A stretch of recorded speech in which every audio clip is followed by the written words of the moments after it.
Okay, so hello everyone. So આજે આપણે આ એમ મોટિવ ટોક્સ જે અંકિતભાઈ ગામિતની પોતાની યુટ્યુબ ચેનલ છે એ યુટ્યુબ ચેનલ ઉપર આજે આપણે ભેગા થયા છે. અને આજે જો હું મારો પરિચય આપું તો મારું નામ પ્રોફેસર નીરવ સાળુંકે.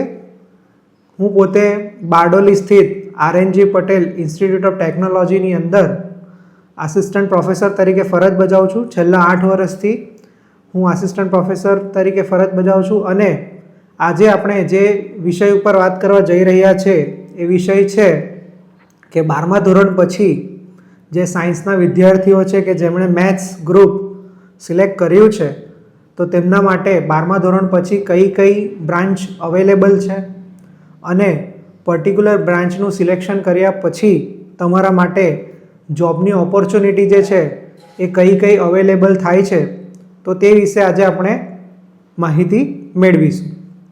સો જનરલી 10મું ધોરણ પાસ કર્યા પછી આજે વિદ્યાર્થીઓને પોતાના કેરિયરને લગતો ઘણો મોટો પ્રશ્ન હોય છે કે આજે 10મા ધોરણ પછી મારે કઈ બ્રાન્ચ સિલેક્ટ કરવી જોઈએ, કઈ સ્ટ્રીમમાં જવું જોઈએ. જેમ કે એમની પાસે સાયન્સ સ્ટ્રીમ છે, ત્યાર પછી કોમર્સ સ્ટ્રીમ છે, ત્યાર પછી આર્ટ્સ સ્ટ્રીમ છે. તો તે બધાની અંદર એમણે કઈ સ્ટ્રીમ પસંદ કરવી જોઈએ. તો જનરલી સાયન્સ સ્ટ્રીમની અંદર જે વિદ્યાર્થીઓ 10મા ધોરણની અંદર જેમને ગણિત અને વિજ્ઞાન જેવા વિષયોમાં રસ હોય છે અને સારા માર્ક્સ એમાં તેઓ મેળવતા હોય છે તો તેઓ જનરલી 12મા ધોરણ 10મા અને 10મા ધોરણ પછી એ લોકો સાયન્સ સ્ટ્રીમ પસંદ કરતા હોય છે. અને સાયન્સ સ્ટ્રીમની અંદર એમને જનરલી 2 વિભાગની અંદર ડિવિઝન થતું હોય છે. એમાં એક છે મેથ્સ ગ્રુપ અને બીજું છે બાયોલોજી ગ્રુપ. હવે મેથ્સ ગ્રુપ જે છે એ મેથ્સ ગ્રુપની અંદર જનરલી જવાવાળા વિદ્યાર્થીઓ કે જેમણે પોતે ટેકનિકલ ફિલ્ડની અંદર પોતાનું કેરિયર બનાવવા માંગતા હોય છે, તેમજ જે બાયોલોજી ગ્રુપ જે વિદ્યાર્થીઓ પસંદ કરે છે જે જનરલી મેડિકલ ક્ષેત્રે પોતાનું યોગદાન આપવા માટે પોતે બાયોલોજી ગ્રુપ પસંદ કરતા હોય છે. અને આજે આપણે જે વસ્તુ વિશે ડિસ્કશન કરવા જઈ રહ્યા છે તે છે કે ભાઈ 12મા ધોરણની અંદર 11 અને 12 ધોરણની અંદર જે વિદ્યાર્થીઓએ મેથ્સ વિષય સાથે આગળ ભણીને હવે 12મા ધોરણ પછી એમના માટે જોબના અને કેરિયરના કયા કયા વિકલ્પો એમના માટે ઓપન થાય છે તો તે વિશે આપણે ડિસ્કસ કરીશું. સો જનરલી આપણે વાત કરીએ તો 12મા ધોરણ પાસ કર્યા પછી વિદ્યાર્થીઓને અને વાલીઓને એક પ્રશ્ન મૂંઝવતો હોય છે કે ભાઈ મારી પાસે આટલી બધી કેટલી બધી કેરિયરની ઓપોર્ચ્યુનિટી છે અને કઈ બ્રાન્ચ હું સિલેક્ટ કરીશ તો તેનાથી મને કઈ જગ્યાએ જોબના સ્કોપ રહેશે. તો આપણે વાત કરીશું, દરેક બ્રાન્ચને થોડું થોડું ડિટેલમાં જોઈશું. તો સૌપ્રથમ આપણે શરૂઆત કરીએ છીએ કે ભાઈ 12મા ધોરણ પાસ કર્યા પછી જે પહેલો તમારા માટે જોબનો જે બ્રાન્ચનો વિકલ્પ ઓપન થાય છે તે છે computer science and engineering department. બરાબર, આપણે એન્જિનિયરિંગ સાઇડ જઈશું અને એન્જિનિયરિંગની અંદર પહેલી બ્રાન્ચ જે આપણે જોઈશું તે છે computer science and engineering department. હવે computer science and engineering department પસંદ કર્યા પછી તમને જનરલી જોબના સ્કોપ શું રહે છે તો generally computer science and engineering જે ડિપાર્ટમેન્ટ છે એ જનરલી કહ્યું છે કે કોમ્પિટિટિવ સાઇડનું ડિપાર્ટમેન્ટ તમે એને કહી શકો. જે વિદ્યાર્થીઓને પોતે લોજિકલ રિઝનિંગ અને એ સાઈડ વધારે ઇન્ટરેસ્ટ હોય, તેમજ જેમની તાર્કિક ક્ષમતા વધારે હોય, બરાબર, જેમને પ્રોગ્રામિંગ સ્કિલ શીખવાની અંદર ઇન્ટરેસ્ટ હોય, સી છે, C++ છે, જાવા છે, બરાબર છે, ટેલી છે, તો આ બધી જે પાયથન છે, તો આ બધી જે પ્રોગ્રામિંગ લેંગ્વેજીસ છે એ બધી એમને કમ્પ્યુટર સાયન્સ એન્ડ એન્જિનિયરિંગની અંદર એમને આ બધું ભણવાનું આવે છે. આ ઉપરાંત આજે આપણે જોઈએ છે કે વિદ્યાર્થીઓને જોબ મેળવવા માટે આગળ જઈને સ્ટ્રગલ કરવું પડે છે. તો આની અંદર કમ્પ્યુટર સાયન્સ એન્ડ એન્જિનિયરિંગની અંદર આગળ જઈને તમને ઘણા બધા વિકલ્પો પણ ઉપલબ્ધ થાય છે. તો એના માટે ઘણા બધા માઇનોર કોર્સ પણ કોલેજ દ્વારા ઉપલબ્ધ કરાવવામાં આવે છે, જેની અંદર છે એક છે data science, cyber security and AIML. એટલે વિદ્યાર્થીને કેવું છે કે એ 12મા ધોરણ પછી જ્યારે કમ્પ્યુટર સાયન્સ એન્ડ એન્જિનિયરિંગની અંદર એડમિશન લે છે તો એને કમ્પ્યુટર સાયન્સની સાથે સાથે એને ડેટા સાયન્સ, સાયબર સિક્યુરિટી અને આર્ટિફિશિયલ ઇન્ટેલિજન્સ અને મશીન લર્નિંગ જેવા સબ્જેક્ટ જે છે તે પણ એને ભણવા મળે છે. અને આ સબ્જેક્ટ ભણ્યા પછી એ કમ્પ્યુટર સાયન્સ એન્ડ એન્જિનિયરિંગમાં તો માસ્ટર થાય જ છે, પણ સાથે સાથે હવે સ્કિલનો જમાનો છે. જેમ જેમ સ્કિલ આગળ વધશે તેમ તેમ વ્યક્તિઓને આજે નોકરી મળવા જઈ રહી છે. આજે આપણે ઘણી વખત એવું સાંભળીએ છીએ કે ChatGPT જેવી ઘણી બધી નવી જે ટેકનોલોજી છે આજે આવી ગઈ છે અને આજે એન્જિનિયર્સનું કામ જે આપણે બધું શીખ્યા પછી આપણે જે એક્ઝિક્યુટ કરતા હતા, આજે ચેટ જીપીટી જેવી ટેબ એ તમને વિધિન અ સેકન્ડની અંદર તમારા જે ક્વેશ્ચન છે એનો આન્સર આપી શકે છે. તો કહેવાનો મતલબ શું છે કે આજે કોમ્પિટિટિવ વર્લ્ડની અંદર આપણે આગળ ટકવા માટે આ બધી ટેકનોલોજી છે તે પણ શીખવી જરૂરી છે. So artificial intelligence and machine learning એ પણ એની એક અલગ બ્રાન્ચ થઈને ઉભરી આવી છે. ડેટા સાયન્સ જે છે એ પણ એક નવી બ્રાન્ચ એની અંદરથી નીકળી છે અને સાયબર સિક્યુરિટી જે છે એ પણ એક નવું ટ્રેન્ડ એની અંદરથી બહાર નીકળ્યું છે. કહેવાનો મતલબ શું છે કે બેઝિક તમારું કોમ્પ્યુટર સાયન્સ એન્ડ એન્જિનિયરિંગ છે, પણ એની અંદર તમે વધારે નોલેજ ગેઇન કરવું હોય, એની અંદર એક્સ્ટ્રા તમારે સ્કિલ ડેવલપ કરવી હોય તો એના માટે તમને આ ડેટા સાયન્સ, સાયબર સિક્યુરિટી અને AIML જેવી બ્રાન્ચ જે છે તે તમને યુઝમાં આવે છે. હવે આ તમે જે એન્જિનિયરિંગની અંદર કમ્પ્યુટર સાયન્સ એન્ડ એન્જિનિયરિંગ કરો છો તો ત્યાર પછી તમને જોબના સ્કોપ કયા રહે છે? તો generally computer science and engineering કર્યા પછી તમને જનરલી સોફ્ટવેર એન્જિનિયર છે, ડેટા પ્રોગ્રામર છે, બરાબર, મીન્સ કોડિંગ સાઇડ તમને જોબના સ્કોપ વધારે રહી છે. અને જનરલી જે પણ મલ્ટીનેશનલ કંપનીઝ હોય છે જેમ કે TCS છે, વિપ્રો છે, બરાબર છે, ઇન્ટેલ છે, એમેઝોન છે, ફ્લિપકાર્ટ છે, તો આ બધી કંપનીઓ ટોટલી ઓનલાઈન જ વેપાર સાથે સંકળાયેલી ઘણી બધી કંપનીઓ છે અને એમને પોતાનો ડેટાને મેનેજ કરવા માટે તેમજ પોતાની એડવર્ટાઇઝમેન્ટ માટે અને બેકસાઇડ પ્રોગ્રામર માટે પણ કોમ્પ્યુટર સાયન્સ એન્ડ એન્જિનિયરિંગ જે આપણી ડિપાર્ટમેન્ટ છે એના એન્જિનિયર્સની એમને જરૂર પડતી હોય છે. So generally private sector side computer science and engineering જે છે એની અંદર તમને મેક્સિમમ જોબના સ્કોપ અવેલેબલ હોય છે. જનરલી સુરત છે, મોટી મોટી મેગા સિટીઓ છે, બરોડા છે, અમદાવાદ છે, ત્યાર પછી આઉટસ્ટેટની અંદર પુણે છે, બેંગ્લોર છે, તો આ બધી સિટીઓની અંદર જનરલી કમ્પ્યુટર સાયન્સ એન્ડ એન્જિનિયરિંગના જે જોબના સ્કોપ છે એનું પ્રમાણ કમ્પેરેટિવલી વધારે છે. અને જે વિદ્યાર્થીઓ ફોરેન જવા માંગતા હોય તો તેમના માટે આ બ્રાન્ચ પ્રિફર કરી શકે છે. ત્યાર પછી સેકન્ડ જે બ્રાન્ચ છે એ છે ઇન્ફોર્મેશન અને ટેકનોલોજી ડિપાર્ટમેન્ટ. હવે ઇન્ફોર્મેશન અને ટેકનોલોજી ડિપાર્ટમેન્ટ જે છે એ પણ કમ્પ્યુટર સાયન્સ એન્ડ એન્જિનિયરિંગની સાથે જ કોમ્પિટિટિવ કરતું એક બીજી બ્રાન્ચ છે. હવે તમને પ્રશ્ન થશે કે કમ્પ્યુટર સાયન્સ એન્જિનિયરિંગ અને IT ઇન્ફોર્મેશન અને ટેકનોલોજી ડિપાર્ટમેન્ટ જે છે એ બેની અંદર શું ફરક છે? તો મેજર જે ડિફરન્સ છે કોમ્પ્યુટર અને IT સેક્ટરની અંદર એમાં એવું છે કે જે વિદ્યાર્થીઓ કોમ્પ્યુટર સાયન્સ ભણે છે, કોમ્પ્યુટર સાયન્સ અને એન્જિનિયરિંગ ભણે છે એ કોમ્પ્યુટરના software as well as hardware આ બંને પાર્ટ એ પોતે સ્ટડી કરે છે. જ્યારે IT સેક્ટર જે છે એ ટોટલી બેઝડ ઓન પ્રોગ્રામિંગ છે, બેઝડ ઓન સોફ્ટવેર છે. એટલે ITની અંદર તમે જે વસ્તુ સ્ટડી કરશો they are majorly related to the software designing અથવા સોફ્ટવેરને રિલેટેડ જ મેક્સિમમ વસ્તુ હશે. એની અંદર તમને હાર્ડવેરને લગતા જે કન્ટેન્ટ છે એ કમ્પેરેટિવલી ઓછા મળશે. બીજું, બંને બ્રાન્ચને પોતાનું ઇમ્પોર્ટન્સ છે અને બંને બ્રાન્ચ જે છે એ સિમિલર વે પોતાના એના અલગ અલગ સ્કોપ છે. પણ જનરલી જોવા જઈએ તો at the end of comparison almost they are almost similar type of jobs are there. But in IT sector it is more trending, જે વધારે ટ્રેન્ડિંગ અત્યારે જે સોફ્ટવેર્સ છે કે જે નવી ટેકનોલોજી છે એ IT સાઇડ પહેલાં ઇમ્પ્લિમેન્ટ થાય છે, ત્યાર પછી કમ્પ્યુટર સાઇડ પર એ ઇમ્પ્લિમેન્ટ થાય છે. અને એની અંદર પણ આપણે જો જોબની વાત કરીએ તો IT સેક્ટરની અંદર પણ TCS છે, એમેઝોન છે, વિપ્રો છે, બરાબર, આ બધી જે બેઝિક કંપનીઓ છે એ બધી એની સાઇડ પ્લેસમેન્ટ માટે મેક્સિમમ આવતી હોય છે. અને જનરલી જો અમારા કોલેજની વાત કરીએ તો અમારે ત્યાં એક SAP કરીને એક સેન્ટર બનાવ્યું છે જેને કહેવાય છે કે ત્યાં તમને SAPને લગતા બધા કોર્સિસ અવેલેબલ હોય છે. હવે SAP એટલે શું છે? તો SAP એટલે SAPની અંદર તમને અલગ અલગ ટાઈપના કોર્સિસ અવેલેબલ હોય છે કે જે કોર્સિસ આપણે બહાર જઈને કરીએ છીએ તો એ કોર્સની ફીસ તમારી 15-20,000થી લઈને 2-3 લાખ સુધીની જતી હોય છે. તો એ જ કોર્સિસ તમે અહીંયા કોલેજની અંદર free of cost A course કરી શકો છો. અને એના માટે એક સેન્ટર ઓફ એક્સિલન્સની એક SAP લેબોરેટરી છે, IBM સ્કિલ બિલ્ડની પણ એક લેબોરેટરી કોલેજની અંદર ડેવલપ કરી છે. તો આની અંદર એ જ બધા કોર્સિસ આપણે ત્યાં ફ્રી ઓફ કોસ્ટ કરી શકીએ છીએ. કહેવાનો મતલબ શું છે કે સર્ટિફિકેશન કોર્સિસ કે જે તમારી સ્કિલને ડેવલપ કરવા માટે યુઝ થાય છે એ જ બધા કોર્સિસ તમે અહીંયા કરી શકો છો. આ ઉપરાંત IIT મદ્રાસ સાથે પણ ડ્યુઅલ ડિગ્રીની અંદર આપણે કોલેબરેશન કર્યું છે.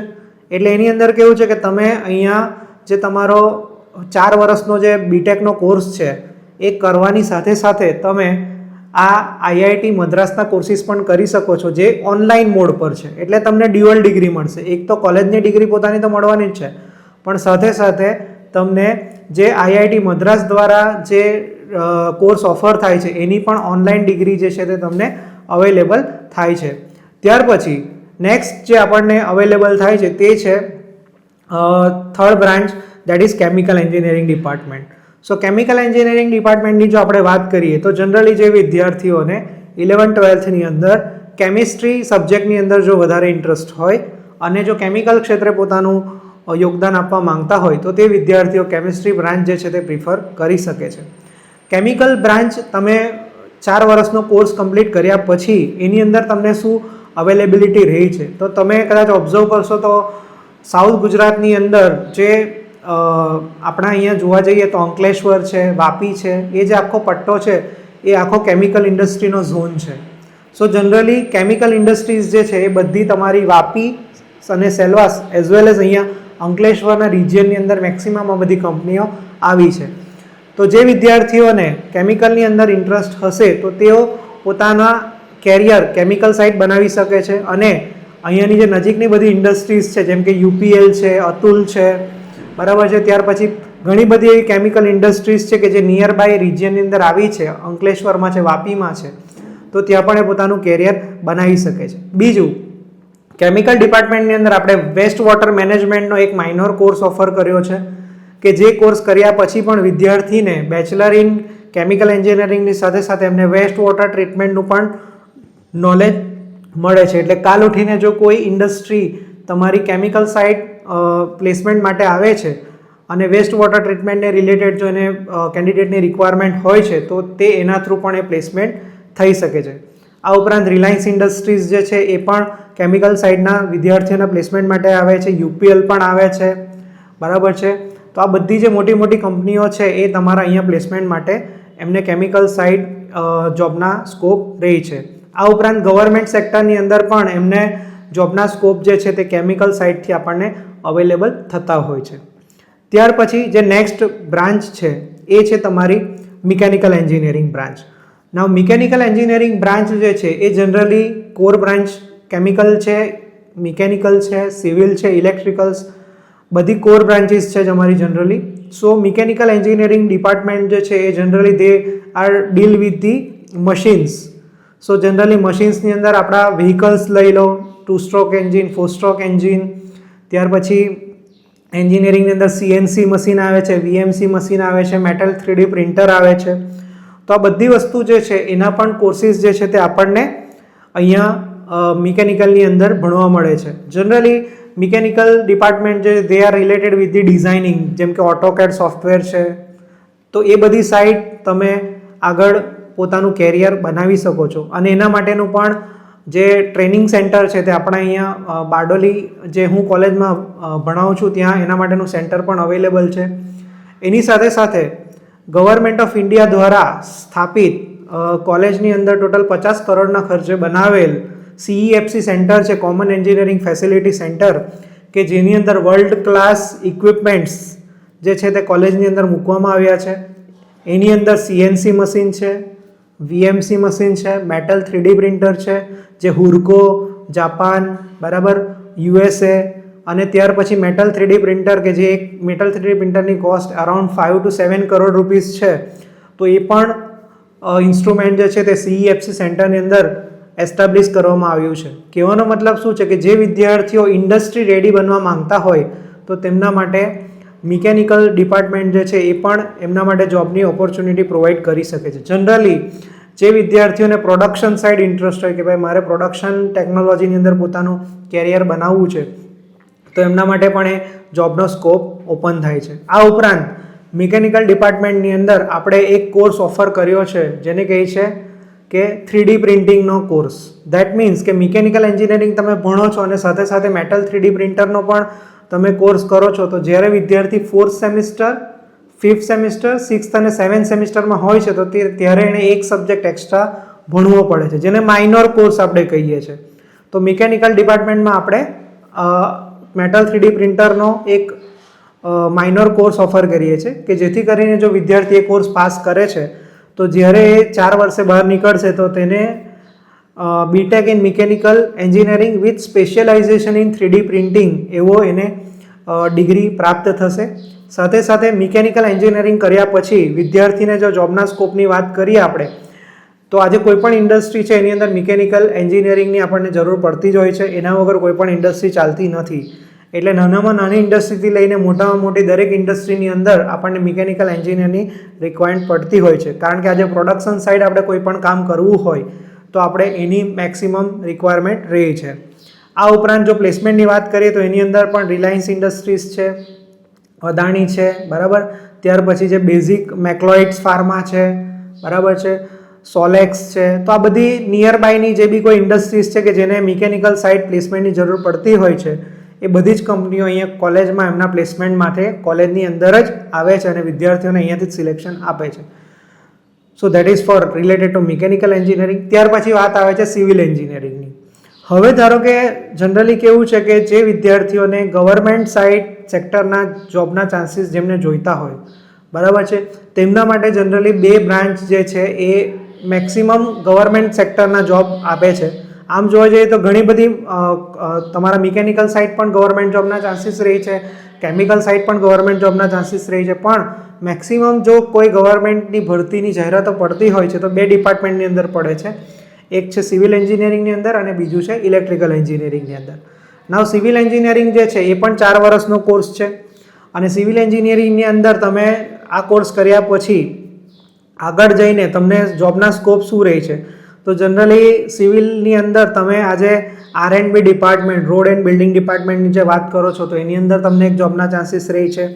ત્યાર પછી તમે નર્મદા યોજનાની વાત કરીએ છીએ, આપણે સરદાર સરોવર નિગમની જે વાત કરીએ છીએ તો એની અંદર તમને જોબના ચાન્સીસ રહે છે. તો આ જે 2 મેજર સોર્સિસ છે જોબના એ સિવિલની અંદર તમને મળે છે કે જે ગવર્મેન્ટ સેક્ટરની અંદર તમને જોબના સ્કોપ ઓપન કરે છે. આ ઉપરાંત તમે ઘણા બધા પાવર પ્લાન્ટ લઈ લો તો પાવર પ્લાન્ટની અંદર જેની ઇનિશિયલ ફેઝની અંદર જ્યારે કન્સ્ટ્રક્શનનું કામ ચાલતું હોય છે તો તે દરમિયાન પણ સિવિલ એન્જિનિયરિંગની ભરતી એની અંદર થતી હોય છે. આ ઉપરાંત આજે તમે કોઈ પણ કન્સ્ટ્રક્શન ફર્મ છે, પોતાની પ્રાઇવેટ ફર્મ છે, તે પ્રાઇવેટ ફર્મની અંદર પણ તમને એઝ એ જુનિયર એન્જિનિયર તરીકે કોઈ બી પ્રાઇવેટ ફર્મ જે છે તે તમને સિવિલ એન્જિનિયર તરીકે જોબ આપી શકે છે. આ ઉપરાંત સિવિલની અંદર પણ આપણે માઇનોર કોર્સ ઓફર કરીએ છીએ, એ છે કન્સ્ટ્રક્શન ટેકનોલોજી. એટલે વિદ્યાર્થી સિવિલ એન્જિનિયરિંગની સાથે સાથે કન્સ્ટ્રક્શન ટેકનોલોજીનો જો કોર્સ કરશે તો જ્યારે 4 વર્ષે પાસ આઉટ થઈને બહાર નીકળશે તો એને BTech in civil engineering with specialisation in construction ટેકનોલોજીની ડિગ્રી સાથે એ બહાર નીકળશે. અને એની અંદર પણ ઘણી બધી જે કંપનીઓ છે એ પ્લેસમેન્ટ માટે અહીંયા કોલેજમાં જ આવે છે. આ ઉપરાંત ગવર્મેન્ટ સેક્ટરમાં જે મેં તમને કીધું કે ભાઈ R&B ડિપાર્ટમેન્ટ છે કે તમારું ઇરિગેશન ડિપાર્ટમેન્ટ છે કે તમારું નર્મદા યોજના છે તો એ બધા ડિપાર્ટમેન્ટની અંદર તમને સિવિલ સાઇડથી જોબના સ્કોપ રહેતા હોય છે. આ ઉપરાંત જે છેલ્લી બ્રાન્ચ છે જેની હું વાત કરું છું તે છે electrical engineering department. Electrical engineering department જે છે એ જનરલી તમને પ્રાઇવેટ અને ગવર્મેન્ટ સેક્ટર એની અંદર બંનેની અંદર જોબના સ્કોપ ઓપન કરતા હોય છે. ઇલેક્ટ્રિકલ એન્જિનિયરિંગ એ પણ 4 વર્ષનો કોર્સ છે અને એની અંદર આપણે માઇનોર કોર્સ જે ઓફર કરીએ છીએ એ છે ઇલેક્ટ્રિકલ વ્હીકલનો. આજે તમે જુઓ છો કે ભાઈ ધીરે ધીરે પેટ્રોલ ડીઝલના રેટ વધતા જાય છે, બરાબર. તો આજે જે નેક્સ્ટ ટેકનોલોજી છે એ છે ઇલેક્ટ્રિકલ વ્હીકલની. તો ઇલેક્ટ્રિકલ વ્હીકલની ટેકનોલોજીની અંદર પણ તમે જો આ કોર્સ કરો છો તો તમને કેવું છે કે જ્યારે તમે 4 વર્ષે પાસ આઉટ થશો તો ત્યારે તમને શેની ડિગ્રી મળશે કે ભાઈ BTech in electrical engineering with specialisation in electrical vehicle. એટલે કહેવાનો મતલબ શું છે કે જ્યારે તમે પાસ આઉટ થઈને જો કોઈ ઇલેક્ટ્રિકલ વ્હીકલની ઇન્ડસ્ટ્રીમાં એપ્લાય કરો છો તો તમને ડાયરેક્ટલી ત્યાં જોબના સ્કોપ અવેલેબલ હોય છે. આ ઉપરાંત જો ગવર્મેન્ટ જોબના સેક્ટરની વાત કરીએ તો ગવર્મેન્ટ જોબના સેક્ટરની અંદર આજે આપણે એક વસ્તુ વિચારીએ કે આજે કોઈ પણ કામ ઇલેક્ટ્રિસિટી વગર થઈ શકતું નથી. આજે ઘણા બધા ઇક્વિપમેન્ટ્સ જે છે તે ખાલી ઇલેક્ટ્રિસિટી પર જ કામ કરે છે. તો સૌથી પહેલું કામ છે જનરેશન. તો આજે કોઈ પણ તમે પાવર પ્લાન્ટ લઈ લો, જેમ કે અહીંયા સાઉથ ગુજરાતની વાત કરીએ તો નજીકની અંદર ઉકાઈ થર્મલ પાવર પ્લાન્ટ છે, હાઇડ્રો પાવર પ્લાન્ટ છે કે કાકરાપાર ન્યુક્લિયર પાવર સ્ટેશન છે. તો બધી જગ્યાએ તમને જે પાવરનું જનરેશન કરવા માટે જે એન્જિનિયર છે એ ઇલેક્ટ્રિકલ એન્જિનિયરની જરૂર પડે છે કે જે પાવરના જનરેશનનું કામ કરે છે કે જેને આપણે જુનિયર એન્જિનિયર તરીકે ઓળખીએ છીએ. આ ઉપરાંત તમે આજે પાવર જનરેટ થઈ ગયા પછી આપણે એને ટ્રાન્સમિટ કરવો છે, એટલે એક જગ્યાએથી મારે એને બીજી જગ્યાએ જ્યારે મોકલવો છે તો એના માટે આપણે ગવર્મેન્ટની જે સંસ્થા છે એને કહેવાય છે GETCO, Gujarat energy transmission corporation of India limited, GETCO કહીએ છીએ. તો આ જેટકોની અંદર પણ તમને ગવર્મેન્ટ જોબના ચાન્સીસ સબસ્ટેશન ઉપર મળતા હોય છે. આ ઉપરાંત તમે ટોરેન્ટ પાવરનું નામ સાંભળ્યું હશે, અદાણીનું નામ સાંભળ્યું હશે, તો એ લોકો પણ ટ્રાન્સમિશન સાઇટ આજે વર્ક કરીએ છે, તો એની અંદર પણ તમને જોબના ચાન્સીસ રહે છે. ટ્રાન્સમિટ થયા પછી આપણે પાવરને આપણા ઘર સુધી લાવવાનો છે, તો એના માટે ડિસ્ટ્રીબ્યુશન આવે છે. તો ડિસ્ટ્રીબ્યુશન માટે ડિસ્ટ્રીબ્યુશન કંપની છે, અને ડિસ્ટ્રીબ્યુશન કંપની કઈ કઈ છે તો કે આપણી પાસે DGVCL છે, દક્ષિણ ગુજરાત વીજ કંપની લિમિટેડ, પશ્ચિમ ગુજરાત વીજ કંપની લિમિટેડ જેને PGVCL કહીએ છીએ, UGVCL એટલે ઉત્તર ગુજરાત વીજ કંપની લિમિટેડ. સો દક્ષિણ, પશ્ચિમ, ઉત્તર અને મધ્ય ગુજરાત એટલે MGVCL. દક્ષિણ ગુજરાતના ભાગમાં લાગે છે DGVCL. તો એની અંદર પણ તમને જુનિયર એન્જિનિયર તરીકે ગવર્મેન્ટ જોબના ચાન્સીસ રહે છે. આ ઉપરાંત બીજું એક છે એ ઇલેક્ટ્રિકલની અંદર જ એ છે સોલાર. આજે આપણે દરેક જગ્યાએ જોઈએ છીએ તો દરેક ઘરોની ઉપર સોલાર પ્લેટ જે છે એ ઇન્સ્ટોલ થતી જોવા મળે છે. તો એ સોલાર પ્લેટનું કન્સ્ટ્રક્શન કેવી રીતે થાય છે, એનું ડિઝાઇનિંગ કેવી રીતે થાય છે, એનું જે ઇન્વર્ટર છે, કન્વર્ટર છે, ડ્રાઇવ્સ છે, એ બધાનું કઈ રીતે ટોટલ મેન્યુફેક્ચરિંગ થાય છે, એનું કનેક્શન કેવી રીતે થાય છે, તો તે બધી વસ્તુ તમે સોલારની અંદર શીખશો. આ ઉપરાંત બીજું છે વિન્ડ ટર્બાઇન. વિન્ડ ટર્બાઇન એટલે પવનચક્કી. આજે આપણે જોઈએ છીએ કે ધીરે ધીરે એનર્જીના સ્ત્રોતો ઘટતા જાય છે, તો આપણે રિન્યુએબલ સાઇડ જ્યારે શિફ્ટ થવા જઈએ છીએ તો વિન્ડ ટર્બાઇન જે છે એ પણ એક ખૂબ મોટો પાર્ટ પ્લે કરે છે. અને ગુજરાતને સૌથી મોટો દરિયા કિનારો મળ્યો છે, આપણને ટોટલ 1600 કિલોમીટર લાંબો દરિયા કિનારો મળ્યો છે. તો આ માટે પણ આપણે આપણા આખા દરિયાકાંઠે જે છે એ વિન્ડ ટર્બાઇન લગાવીને આપણે એનર્જી પ્રોડ્યુસ કરી શકીએ છીએ. તો એની અંદર સૌથી મોટો પ્લેયર અત્યારે જે વિન્ડ ટર્બાઇન ઇન્સ્ટોલેશનમાં છે એ છે અદાણી. તો એ પણ આ સાઈડે કામ કરે છે. તો કહેવાનો મતલબ શું છે કે ગવર્મેન્ટ સેક્ટરમાં તમારા પાસે ઘણા બધા જનરેશન, ટ્રાન્સમિશન, ડિસ્ટ્રીબ્યુશનને લગતા જોબ તમને મળી શકે છે જ્યાં જુનિયર એન્જિનિયર તરીકે. એઝ વેલ એઝ પ્રાઇવેટ સેક્ટરની વાત કરીએ તો અદાણી છે, રિલાયન્સ છે, બરાબર છે, KP એનર્જી છે, SSM ઇન્ફોટેક છે. આજે આપણે દરેક વસ્તુ ઓટોમેશન સાઇડ જાય છે કે આપણે એક જ જગ્યાએ બેઠા બેઠા બધી વસ્તુ ઓપરેટ કરવાની છે. તો એના માટે PLC આવે છે. તો એ PLC સ્કાડાનો કોર્સ પણ તમને ઇલેક્ટ્રિકલ ડિપાર્ટમેન્ટની અંદર આવે છે. કહેવાનો મતલબ શું છે કે આની અંદર તમને ઘણી બધી જોબની ઓપોર્ચ્યુનિટી રહી છે. પ્રાઇવેટ સેક્ટરની અંદર પણ ઘણી બધી જોબની ઓપોર્ચ્યુનિટી આપણને મળતી હોય છે. તો આ પ્રમાણે આ બધી જે બી બ્રાન્ચીસ છે બધી બ્રાન્ચની અંદર એટ ધ એન્ડ જ્યારે તમે 3rd યર અને 4th યરમાં આવો છો તે ટાઈમે તમને ગેટની એક્ઝામ આવે છે. અને આ ગેટની એક્ઝામ આપ્યા પછી આપણા માટે ઘણા બધા જોબના દરવાજા ખુલી જાય છે. જેમ કે ઘણી બધી PSUs એટલે પબ્લિક સેક્ટર યુનિટ, બરાબર છે, જેને આપણે કહીએ છીએ ગેલ કહીએ છીએ, ભેલ કહીએ છીએ, NTPC કહીએ છીએ, બરાબર છે, ONGC છે. તો આ બધી જે કંપનીઓ છે જેને PSU કહેવામાં આવે છે.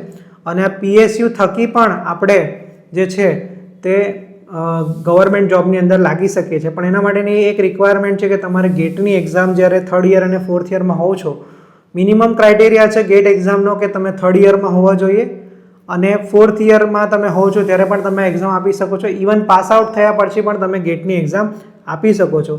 અને ગેટની એક્ઝામ આપ્યા પછી તમે કોઈ પણ PSUની અંદર ઇઝીલી જોબ મેળવી શકો છો કે જેમાં વિદ્યાર્થીઓને સારામાં સારું પેકેજ જે છે એ પણ એમને ઇઝીલી અવેલેબલ થતું હોય છે. સો કહેવાનો મતલબ શું કે આજે મેં તમને આટલી બધી બ્રાન્ચો વિશેની માહિતી આપી, તો આ બધી બ્રાન્ચોમાંથી તમે કોઈ પણ બ્રાન્ચ પોતાનો વિકલ્પ તરીકે પસંદ કરી શકો છો.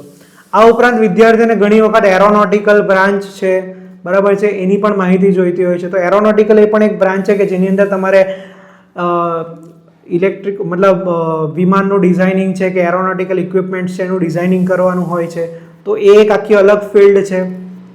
ત્યાર પછી એક મેકાટ્રોનિક્સ કરીને પણ એક બ્રાન્ચ આવે છે. મેકાટ્રોનિક્સ એટલે મિકેનિકલ અને ઇલેક્ટ્રોનિક્સનું કોમ્બિનેશન છે, બરાબર. ત્યાર પછી એક બ્રાન્ચ આવે છે ઓટોમોબાઈલ એન્જિનિયરિંગ. તો ઓટોમોબાઈલ એન્જિનિયરિંગની અંદર પણ તમને વ્હીકલને લગતું નોલેજ આવે છે.